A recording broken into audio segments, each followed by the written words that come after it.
Pak. Bismillahirrahmanirrahim. Assalamualaikum warahmatullahi wabarakatuh.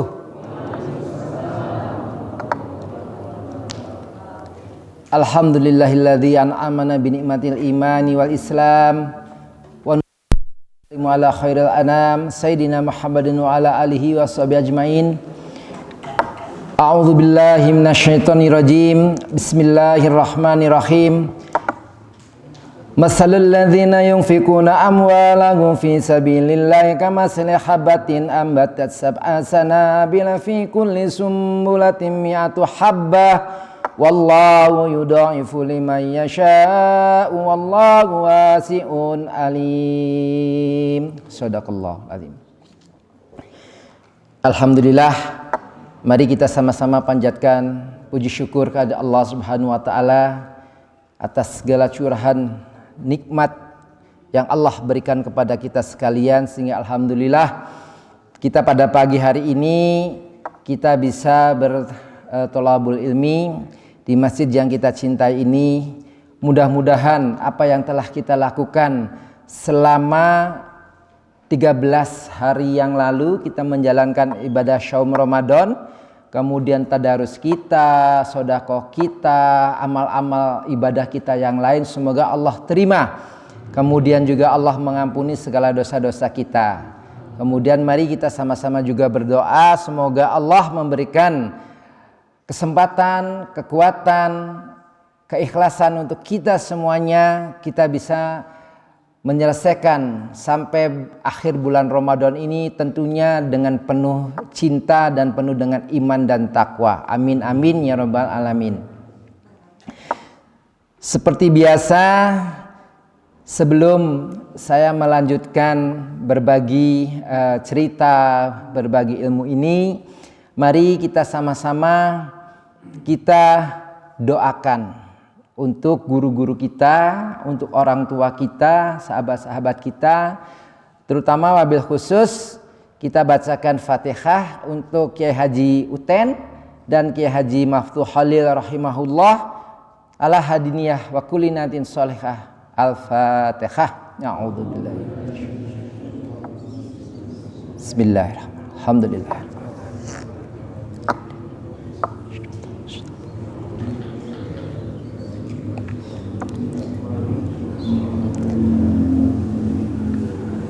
Amin.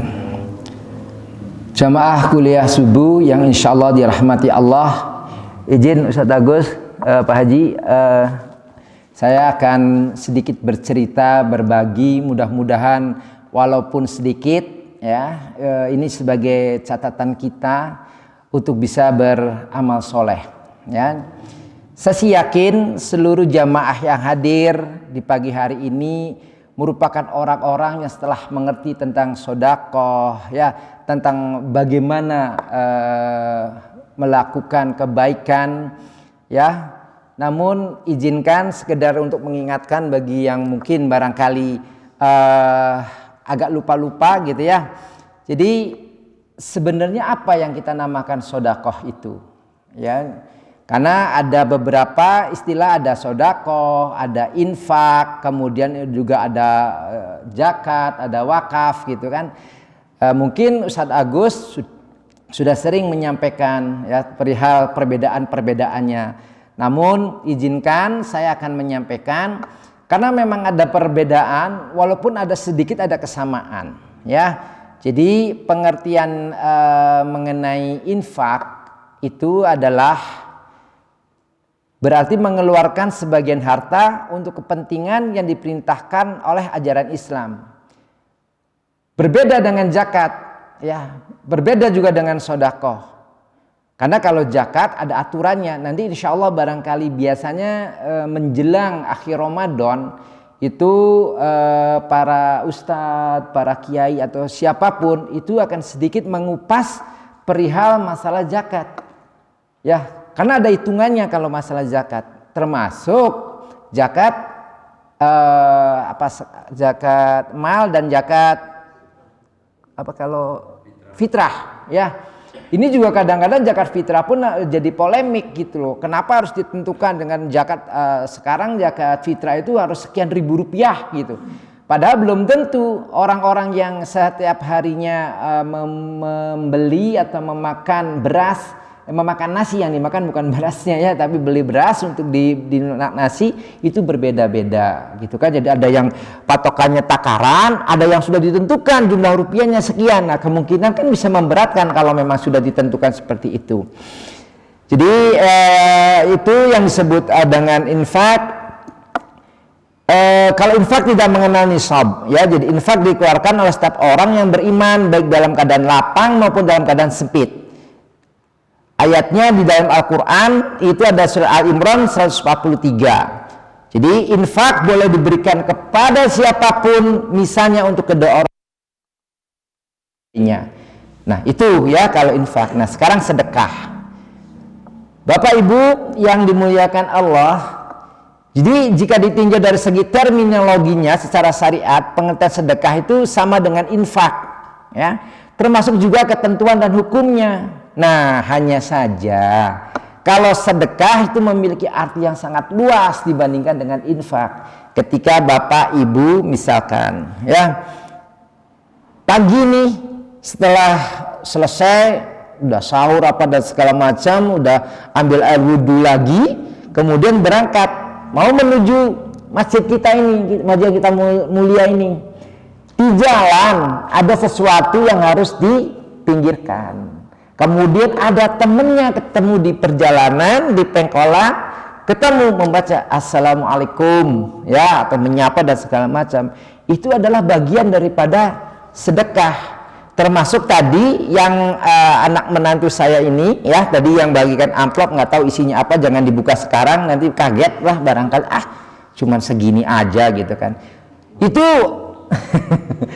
ya ini adalah bagian dari apa yang mungkin insya Allah ya telah diajarkan tentunya oleh junjungan kita Rasulullah SAW ya. Itu setiap pagi kita harus melakukan apa? Sedekah ya, sedekah subuh ya, sedekah subuh istilahnya. Nah tapi jangan sampai diartikan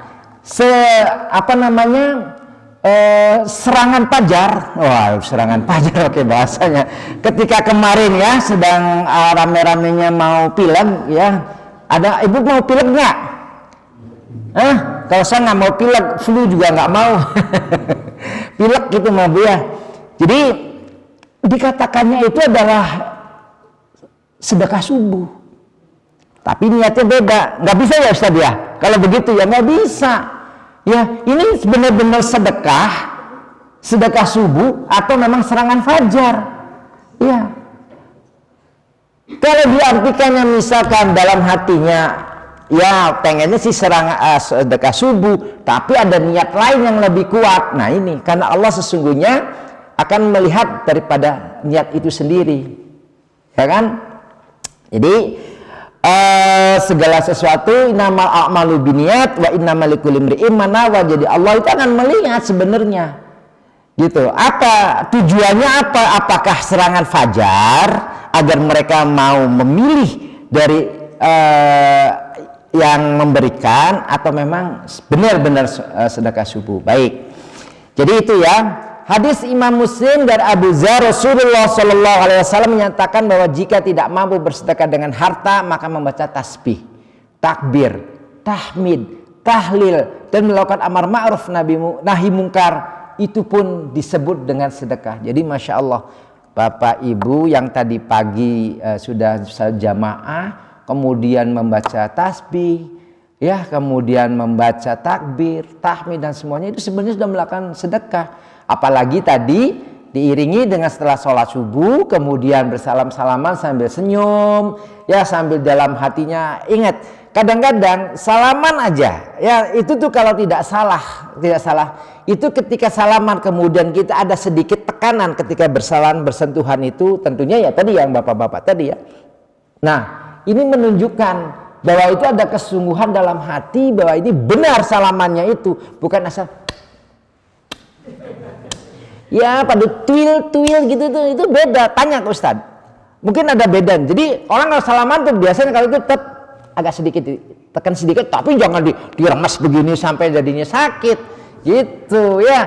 Nah itu beda. Jadi ini mungkin ada etikanya sebenarnya, tapi untuk menunjukkan kesungguhan dalam kita melakukan apa sih bahasa Arabnya kalau bersalam-salaman tuh musafahah.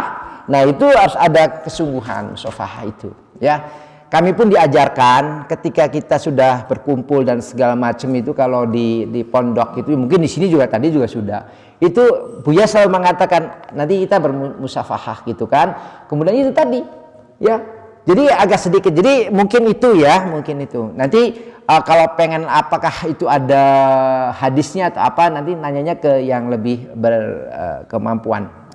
Setiap ruas-ruas jari yang pada manusia itu memberikan sedekah pada setiap hari yang dari terbit matahari. Berbuat adil di antara dua orang yang berselisih adalah sedekah. Setiap langkah yang diayunkan untuk pergi sholat adalah sedekah, dan menyingkirkan sesuatu yang ada di jalan mengganggu itu juga bisa dijadikan sebagai sedekah. Ini hadis menurut Bukhari dan Muslim.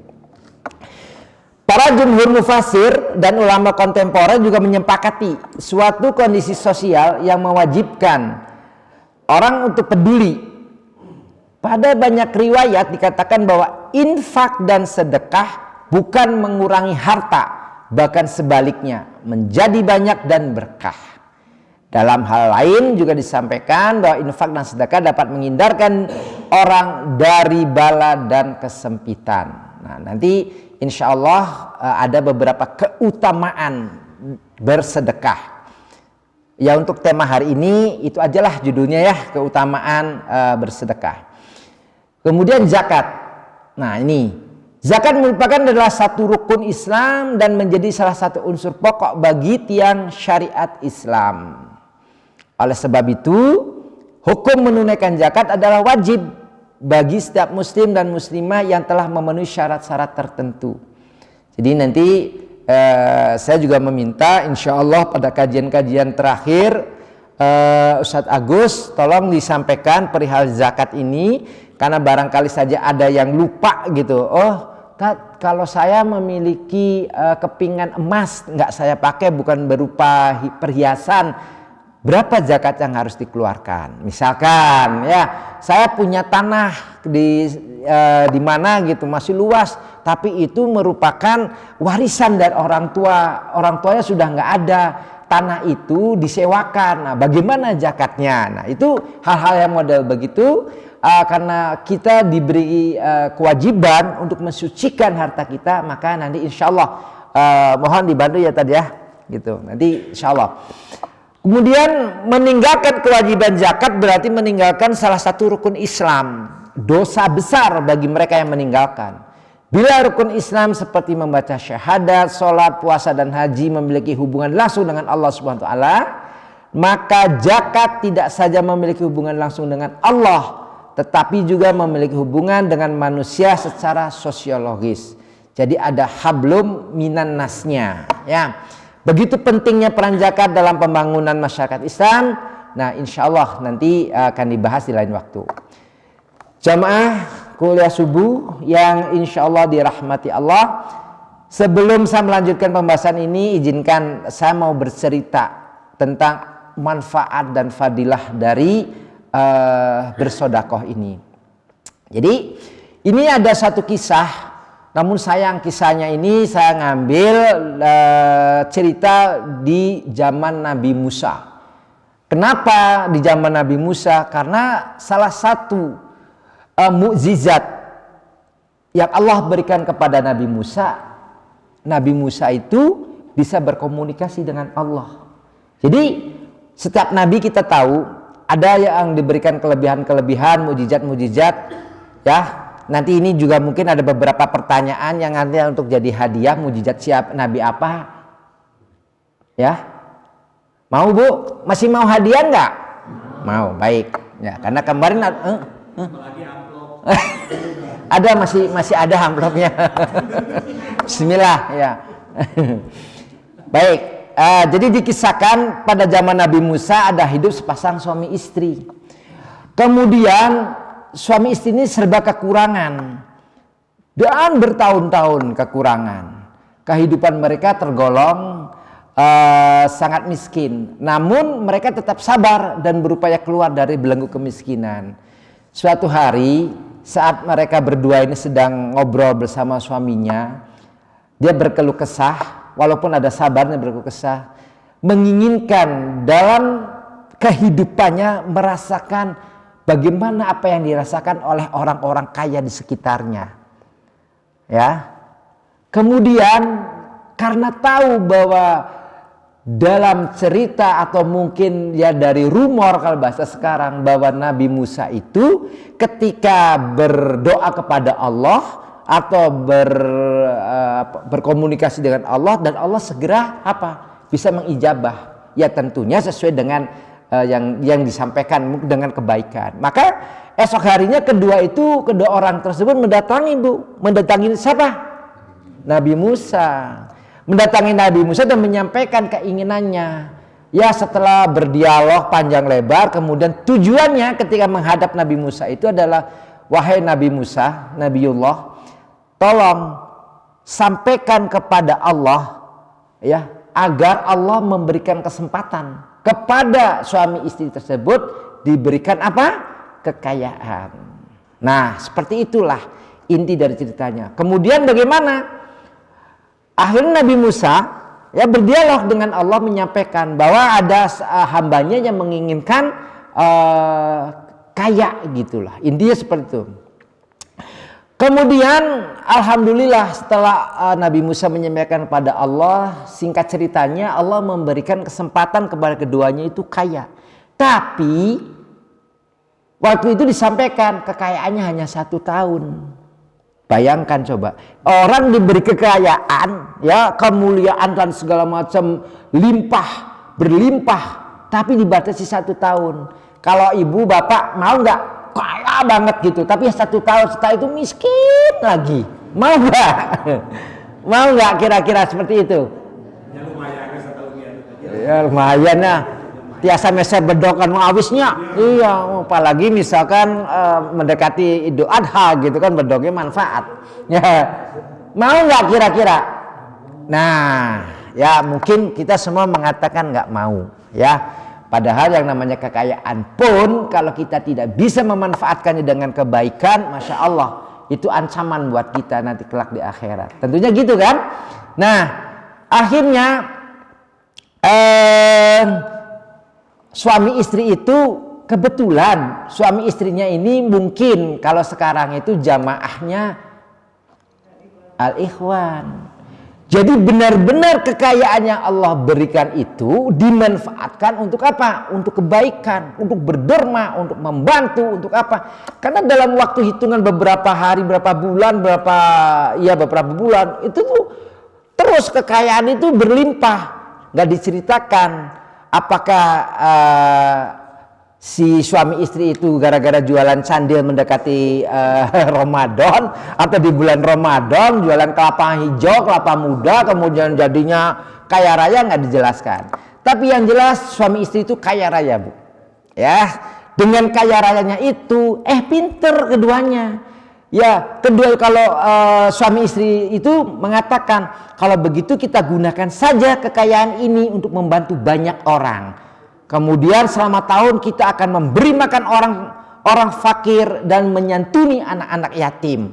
Mumpung kita ini lagi kaya, dibandingkan dengan kita pada waktu miskin, kita merasakan bagaimana kita merasakan saat fakir itu. Sekarang yuk, uang yang kita miliki ini kita belanjakan untuk apa? Untuk bersedekah.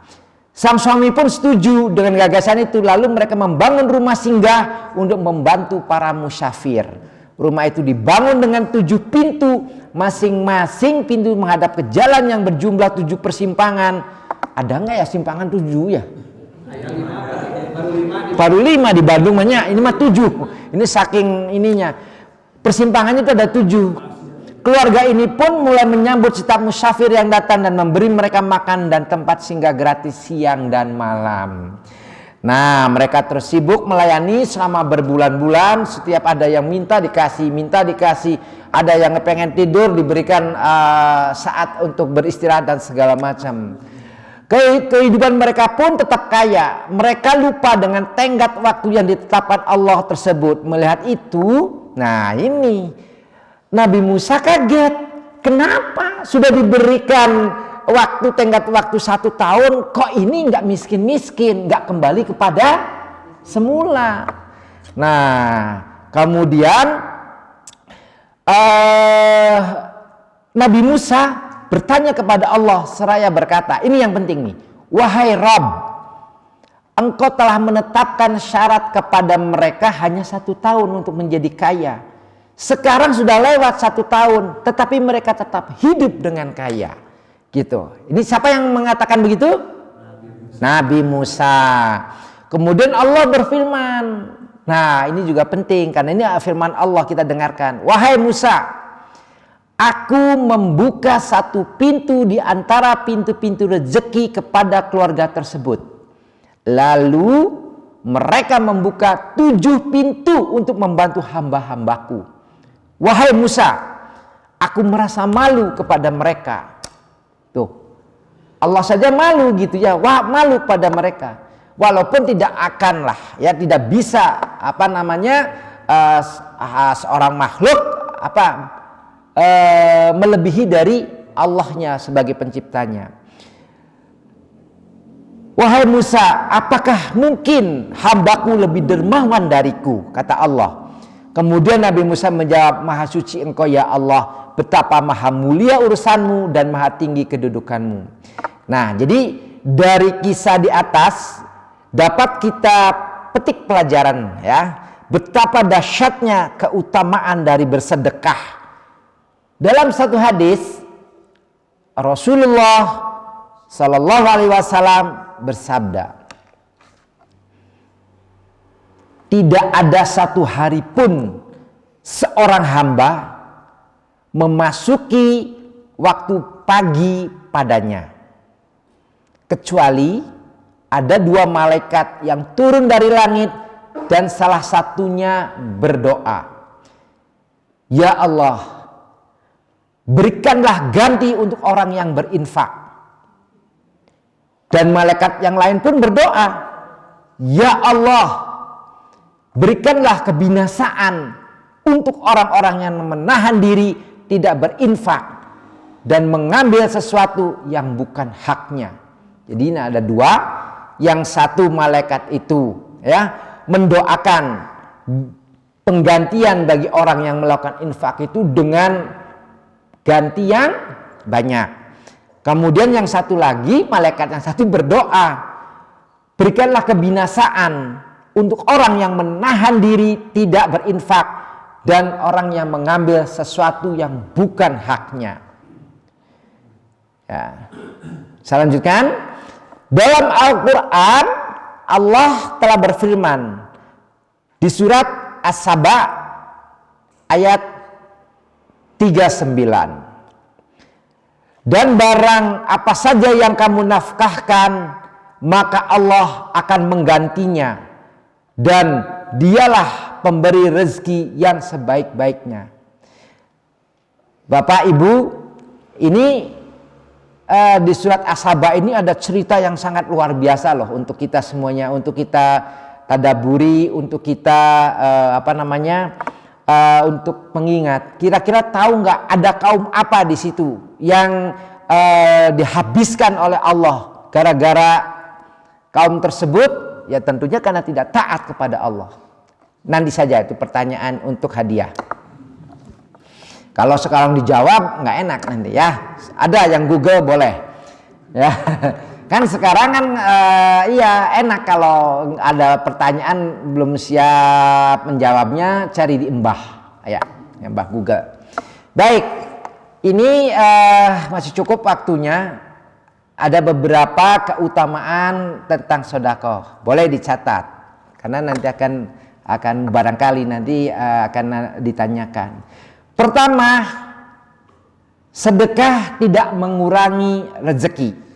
Ya, jadi keutamaan sedekah itu Sedekah tidak mengurangi rezeki. Seperti yang tadi dua suami istri tadi, kisah yang tadi disampaikan. Malah bertambah dan Allah sendiri malu kalau itu ditarik semuanya. Allah Subhanahu wa taala berfirman di dalam Quran surat As-Sabah ya, ayat 39, artinya katakanlah, sesungguhnya Tuhanku melapangkan rezeki bagi siapa yang dikehendakinya di antara hamba-hambanya dan menyempitkan bagi siapa yang dikehendakinya. Dan barang apa saja yang kamu nafkahkan, maka Allah akan menggantinya dan dialah pemberi rezeki yang sebaik-baiknya. Ada 3 perkara yang saya bersumpah atasnya dan saya memberitahukan kepadamu, semua akan suatu hadis, maka peliharalah itu. 1. Tidaklah harta seseorang itu akan menjadi berkurang sebab disedekahkan. Tidaklah seorang hamba dianiaya dengan suatu penganiayaan dan ia bersabar dalam menderitanya, melainkan Allah menambahkan kemuliaan padanya. Juga tidaklah seseorang hamba itu membuka pintu permintaan, melainkan Allah membuka untuknya pintu kemiskinan. Ini hadis yang diriwayatkan oleh Tirmizi dari Abu Kabsyah. Kemudian yang kedua adalah sedekah itu bisa menghapus dosa. Keutamaan sedekah dalam Islam adalah dapat menghapus dosa. Sebagai manusia pasti selalu kita sebagai umat manusia pasti ya dalam keseharian pun kita tidak sadar bahwa kadang-kadang sepertinya kita tuh berbuat baik tapi itu malah justru berbuat dosa. Ya, tujuannya adalah kita kumpul-kumpul di bulan suci Ramadan ini, yuk kita tadarus di masjid.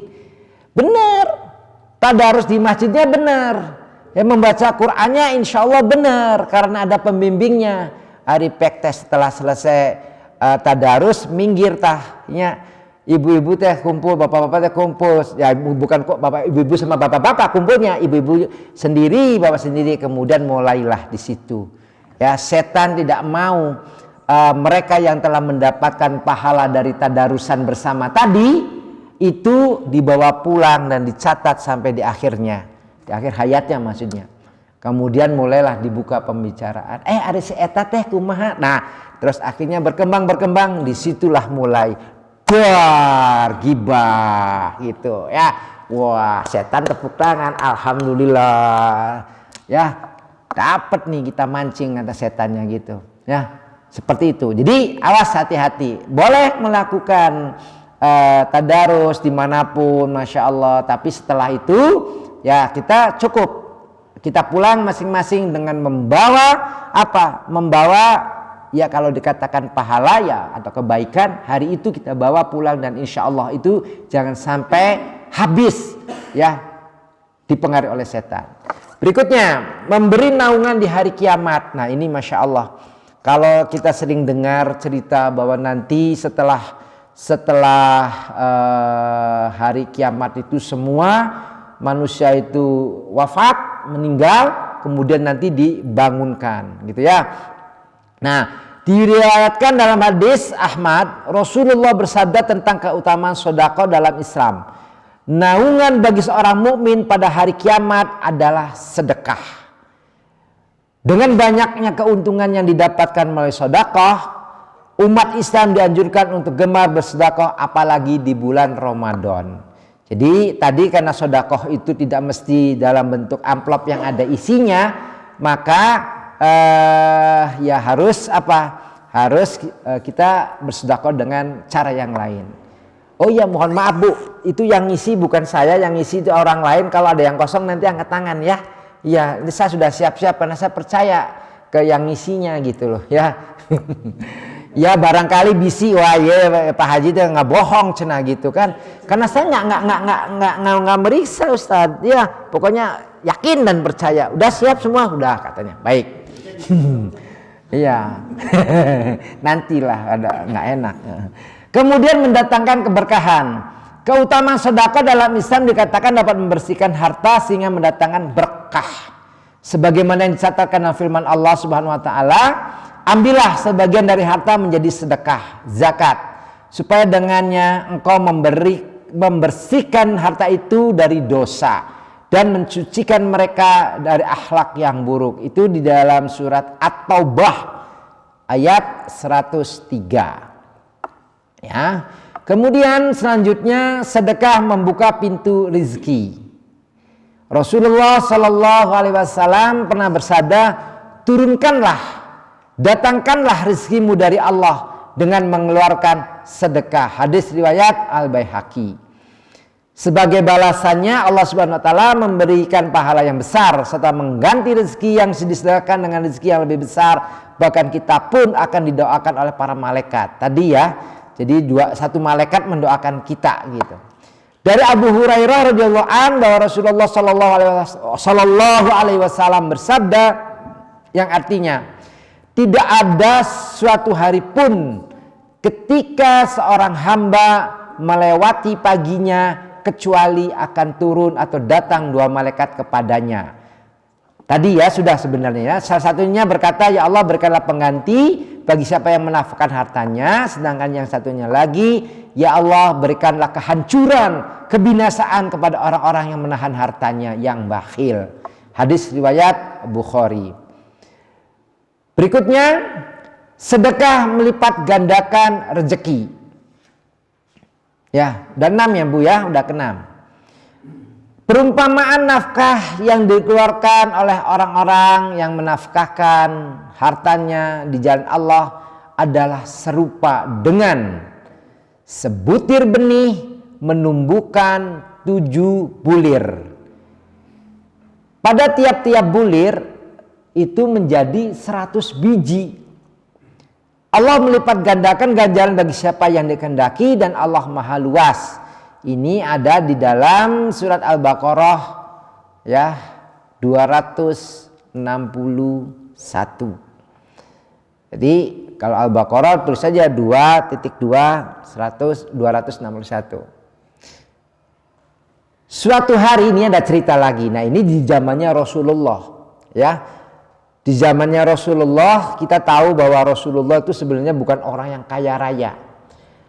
Ya, bukan orang yang kaya raya, tapi juga ya Allah telah memberikan kecukupan bagi Rasulullah. Bahkan kalau tidak salah Rasulullah itu ketika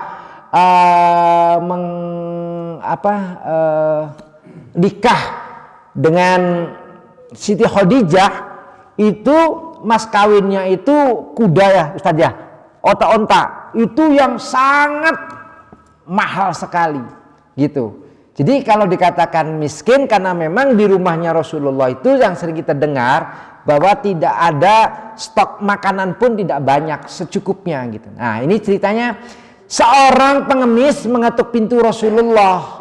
Pengemis itu berkata, "Saya pengemis, ingin meminta sedekah dari Rasulullah." Kemudian Rasulullah bersabda, "Wahai Aisyah, berikan baju itu kepada pengemis." Kemudian Sayyidina Aisyah pun melaksanakan perintah Rasulullah. Dengan hati yang sangat gembira, pengemis itu menerima pemberian dari Rasulullah dan langsung membawanya ke pasar. Sesampai di pasar ia berseru, "Siapa yang mau membeli baju Rasulullah?" Maka dengan cepat orang-orang berkumpul dan semua ingin membelinya. Kemudian ada seseorang yang kaya namun buta ingin membelinya. Ia memerintahkan budaknya untuk membeli baju tersebut dengan harga berapapun. Ini hebat, orang buta tapi kaya ya, membeli bajunya Rasulullah tersebut. Ia mengatakan kepada budaknya, "Jika kamu berhasil mendapatkan baju tersebut, maka aku akan membebaskanmu." Budak itu pun berhasil mendapatkan baju itu dan langsung ia serahkan kepada tuannya. Tuannya yang buta itu sangat gembira dengan memegang baju itu, kemudian ia berdoa, "Ya Allah, dengan hak Rasulullah dan berkah dari baju yang suci ini, kembalikanlah pandanganku." Jadi berdoa agar kondisi butanya ini bisa melihat. Budak itu pun berhasil mendapatkan baju dan langsung "Ya Allah, dengan hak Rasulullah, dan tadi disampaikan dengan izin Allah orang itu bisa melihat kembali. Jadi pada waktu itu setelah berdoa dengan kekuasaan Allah, ya, itu bisa melihat kembali. Kemudian keesokan harinya ia pergi menghadap Rasulullah dengan penuh kegembiraan. Ia menceritakan ikhwal bagaimana ia mendapatkan baju tersebut dan berkata, "Wahai Rasulullah, pandanganku sudah kembali dan aku kembalikan baju ini kepadamu sebagai hadiah dariku."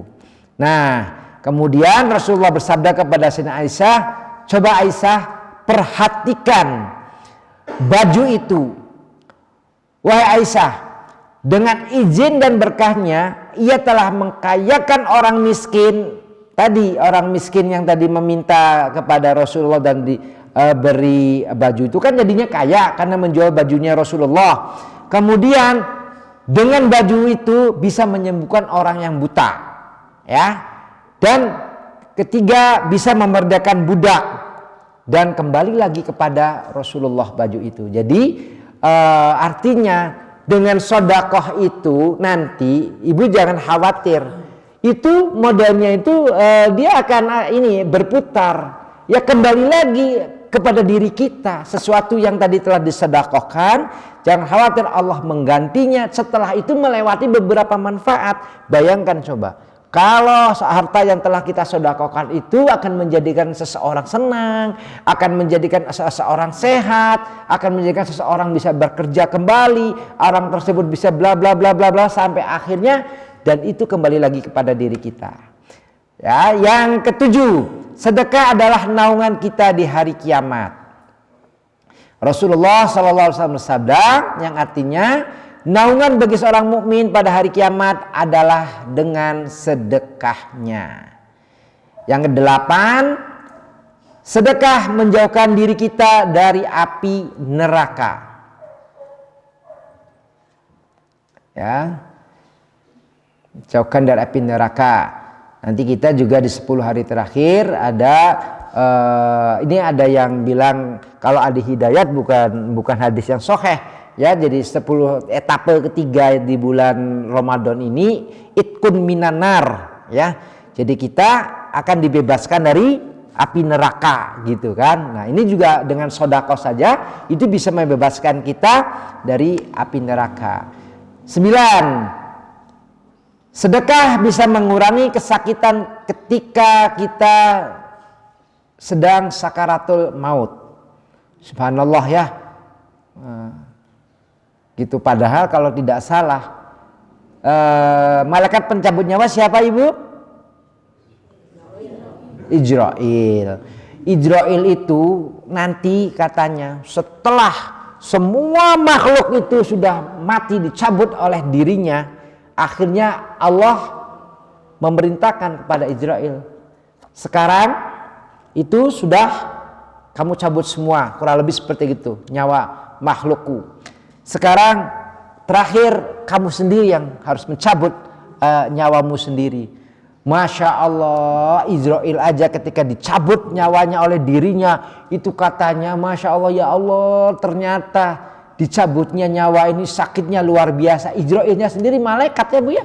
Iya, yang pencabut nyawa itu merasakan sakitnya katanya. Makanya kata malaikat Ijrail itu, kalau saja tahu sakitnya seperti ini ketika akan mencabut nyawa hamba-hamba orang yang soleh itu, saya tuh inginnya lebih hati-hati katanya gitu. Tidak mau sampai merasakan sakitnya. Kurang lebih seperti itulah, ya.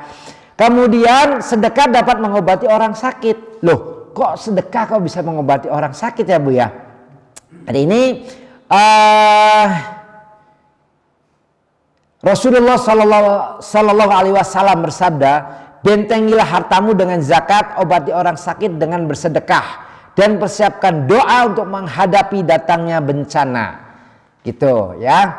Ini juga pernah salah satu ustadz kita, penceramah yang terkenal, UAS, menyebutkan bahwa sedekah dapat menjadi obat bagi orang yang sakit. Hal ini disebutkan dalam berbagai riwayat hadis, salah satunya dari Abdullah bin Mas'ud yang artinya obatilah orang-orang sakit kalian dengan bersedekah. Kemudian yang ke-11 ya sebenarnya banyak banget Bu. Nanti melebihi jam 6 nih. Udah di 11 aja lah ya. Ya. Kumapa komar we cenah gitu. Dipengker tuh mau 11 mau 20 gitunya Bu. Ya. Yang ke-11 sedekah untuk janda. Nah, ini awas hati-hati nih. Ya, saya sengaja taruh di belakang nih, sedekah kalau untuk janda. Ya, punten Ibu Nyai. Punten. Sedekah untuk janda dan orang miskin diibaratkan orang yang berpuasa terus-menerus. Tah, gitu Pak Haji. Ya. Mangga we gitu ya. Ya, tapi tentunya ya mungkin bukan yang janda RCTI ya Pak Haji ya. Ibu-ibu nggak mungkin tahu. Bapak tahu nggak janda RCTI? Enggak. Nggak tahu. Nanti untuk pertanyaan aja. Ya. Nanti. Rasulullah SAW bersabda, orang yang mengusahakan bantuan pertolongan bagi janda dan orang miskin ibarat berjihad di jalan Allah dan ibarat orang sholat malam. Ia tidak merasa lelah. Dan ia juga ibarat orang berpuasa yang tidak pernah berbuka. Masya Allah, puasa tidak pernah berbuka, kebayang ya. Iya, gimana sih? Kita sehari aja sekarang Ramadan tuh ada Pak yang tidak menjalankan. Ini banyak, ini sedikit cerita.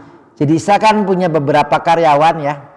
Jadi beberapa karyawan dulu ketika masih ada warungannya si Heri ini, Heri Gondrong ya, itu kan jualan pulsa Bu. Laras tak? Ya barangkali ada yang tahu. Itu kalau waktunya istirahat, kalau pas saya lagi ada tuh, mau kemana? Mau ngisi pulsa Pak, katanya tuh gitu. Ceritanya tuh mau beli pulsa. Ya saya tadinya husnudon aja gitu. Iya bener Laras beli pulsa. Ari teh lama-lama teh pulsanya teh kangge betul. Enggak petuangan. Jadi kalau siang, tapi alhamdulillah setelah harinya nggak ada, jadi ya sudah nggak ada lagi cerita tentang beli pulsa. Nah, yang ada cerita yang lain. Tapi ini nanti aja lah untuk pertanyaan. Kira-kira apa yang diusahakan untuk mengganti itu ya, ganti Indomie rebusnya itu. Ya. Nah itulah Bu ya, ini tinggal 5 menit lagi. Izinkan saya juga memberikan semacam ya pengumuman atau ajakan bahwa kita sini sudah alhamdulillah ibu bapak memiliki baiz dari Allah, di mana baiz itu adalah suatu yang menjadikan diri kita semangat untuk mengerjakan hal-hal yang baik, semangat untuk mencari ilmu, ya semangat untuk melakukan hal-hal yang sekiranya dapat menjadikan diri kita lebih baik lah gitu ya. Nah ini jangan sampai baiz yang Allah berikan itu rasa semangat, rasa untuk menuju kebaikan itu berkurang. Nanti setelah Ramadan, ayo kita galakan lagi kegiatan-kegiatan di masjid yang mulia ini, terutama juga kajian tafsir. Karena kalau misalkan Bapak hadir di dalam kajian tafsir, itu bukan hanya sekedar ilmu fikih yang didapatkan, bukan hanya sekedar ilmu akidah yang didapatkan, bukan ilmu-ilmu yang lainnya, kemudian cerita-cerita kebaikan yang lainnya, insya Allah. Nah nanti seperti biasa jangan lihat siapa yang menyampaikannya, gitu kan? Tapi kalau tahu yang menyampaikannya ya syukur alhamdulillah. Karena kalau jangan dilihat ya gimana nggak dilihat orang di depan kita ya, gitu kan? Jadi insya Allah, ayo mari ya, nanti mudah-mudahan saya juga kalau pas lagi ada di sini di Bandung, ya kalau nggak ada kegiatan di luar, maksudnya Bu KTP, masa KTP ini Cibenyingnya, gitu. Jadi nanti kita muliakan, kita makmurkan kajian tafsirnya. Kira-kira waktunya berapa hari setelah Syawal? 2 mingguan. Itu pada maghrib apa pada isya? Pada maghrib ya. Jadi pada maghrib. Nanti bagaimana cara untuk memakmurkannya nanti insya Allah ya, saya dengan Ustadz Wandi, dengan Ustadz Agus, Ustadz Engkos dan Kang Haji Yayan kita obrolkan bagaimana sebaiknya agar ayo mari kita sama-sama terus belajar ilmu, karena ternyata ya Bapak Ibu Masalah sujud aja yang kemarin empat sujud itu, kalau sujud sholat udah pasti. Kemudian ada sujud sahwi kalau kita lupa mengerjakan rukun sholat. Kemudian juga ada sujud syukur. Nah yang satu lagi sujud tilawah, ya. Nah itu coba kalau kita tidak belajar, mana tahu kita, ya taunya saya sendiri juga kalau mendapatkan sesuatu yang berkah, ya maksudnya sesuatu yang membahagiakan itu kadang-kadang ya sering sujud gitu, tapi ternyata sujud yang itu tidak bisa kita namai dengan sujud syukur, karena bisa jadi kita tidak sedang mempunyai wudu, kemudian berpakaiannya pun tidak menutup aurat, tidak menghadap kiblat seperti yang biasa dilakukan oleh para pemain bola, kemudian pemain bulu tangkis atau siapapun yang mendapatkan rezeki lah gampangnya, membahagiakan, kadang-kadang lulus ujian dan segala macam, tapi itu tidak termasuk dalam sujud yang 4 tadi gitu ya. Alhamdulillah. Mungkin itu yang bisa saya sampaikan, mohon maaf atas segala kekurangan.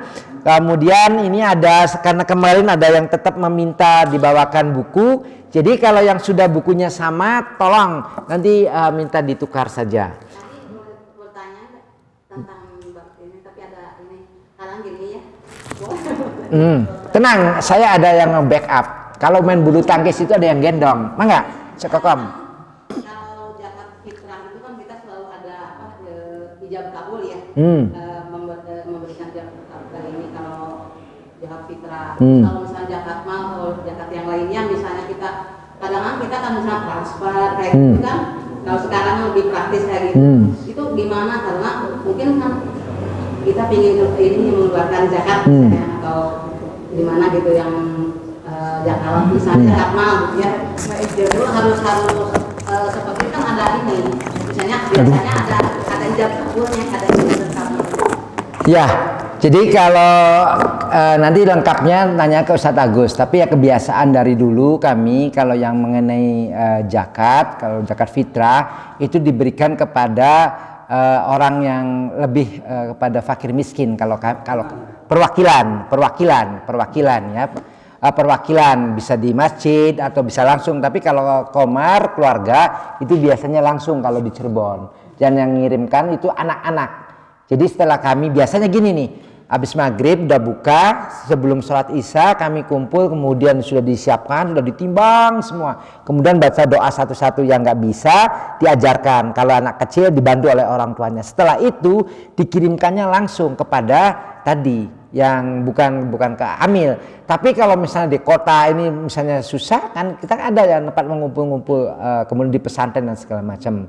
Adapun tadi yang zakat mal yang kita misalnya kita kirim pakai m-banking dan segala macam, udahlah ya, yakin Allah Maha tahu ya, Allah Maha mencatat, Allah Maha melihat, nggak mungkin nggak dicatat oleh Allah gitu kan. Udah aja, karena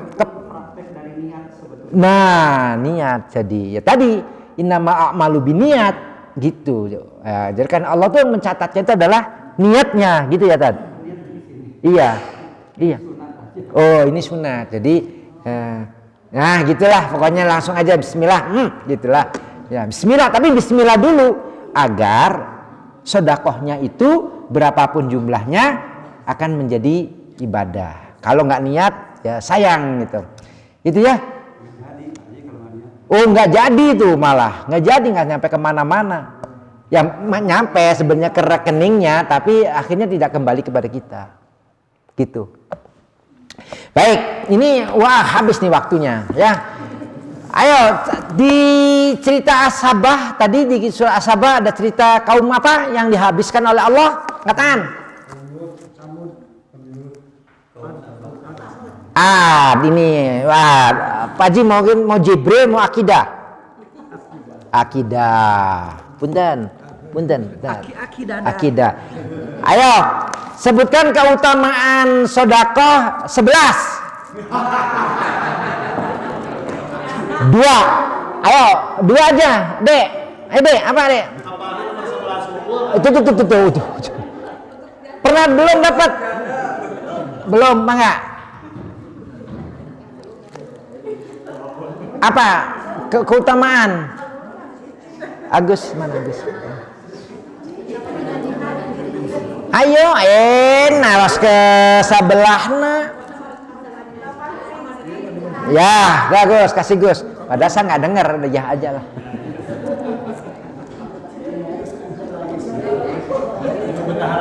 Ya, bendahara DKM. Selain Allah yang bisa membuka orang yang buta menjadi melihat lagi, tentunya atas izin Allah. Nabi siapa yang bisa? Isa. Mau apa Mas? Mas sholat berjamaah aja Mas lah. Ya, biar tambah rajin sholatnya. Ya. Salah satu ayat yang tadi saya disebut beberapa kali, ya ada beberapa surat ini. Ayo, surat apa? As-Saffat 39. Siapa itu? Ya, pernah dapat belum? Udah. Apa? Buku apa? Hadis Jibril. Nah, ini beda. Ini sholat.